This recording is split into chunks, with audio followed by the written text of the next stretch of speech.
Hi, Sneak Peek. We're here today at Fantastic Fest, where we'll be talking to the director and actor of the film Open Windows.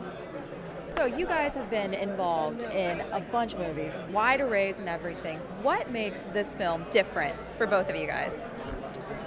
What makes this movie different for both of us? Everything in this movie is different. Everything. Everything. The same language as the movie is something that is so different to anything you see before that we actually had to create a way of making it. We are faking, we're faking the screen of a computer all the time. And there's no single cut. The camera is floating in front of the computer for the whole movie. All of the rules of cinema are kind of abandoned in the process of making this film. It doesn't adhere to anything that we understand, because the conceit of the film is that the entire movie is taking place on a computer screen, and we're watching the variety of interactions that take place on that screen. And then there's a sort of, I guess an independent floating camera that's sort of following all the actions. Virtual camera. It's a virtual camera. So it's the whole process from his inception, the writing of it, I'm sure, and then the actual shooting of it was a new experience for everybody. Awesome. And with that, kind of different kind of filming, was there like a standout moment for you guys? Standout scene? Was there a standout moment or scene? Standout moment or scene because the filming was so different, like you were saying. Everything involving cars. Oh man! I made a car chase. If I die tomorrow, you can say in my grave that I wrote a car crash and a car chase. And there's a moment in which a police car is floating in the air because it's jumping because there was a crash. Or maybe I feel childish at this moment, but I was so in need of shooting a car crash. Was there a standout moment for you?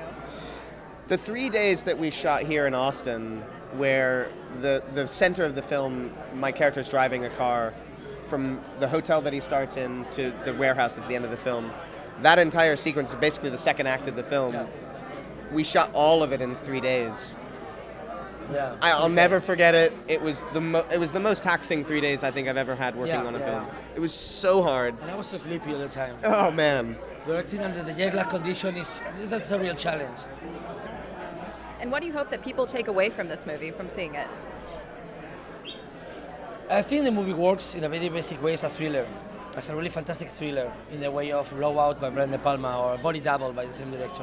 I want the movie to be a big fantasy, I want the movie to be a thriller, and if someone else is trying to find something else, some kind of a statement, some kind of reflection, I'm okay with that. There's stuff in the movie, but I want the movie to work at every level, including the simple level. What do I want people to take away from it? I don't know. It's sort of a ride. The film. The movie literally takes place in real time, and it doesn't stop.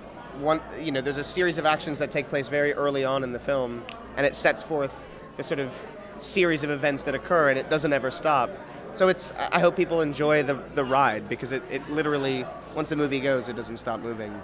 Awesome. And kind of a more fun question. You play a fan who's just kind of obsessed and enamored with one of the characters. So for both of you, is there anybody out there that you would go to these kind of crazy extremes for? No. Yes. Yeah. Who is that? You mind sharing? Who is that you would go for those extremes for? I was looking at him at the moment I said it. Awesome. Well, thank you so much for your time today. Thank you so much.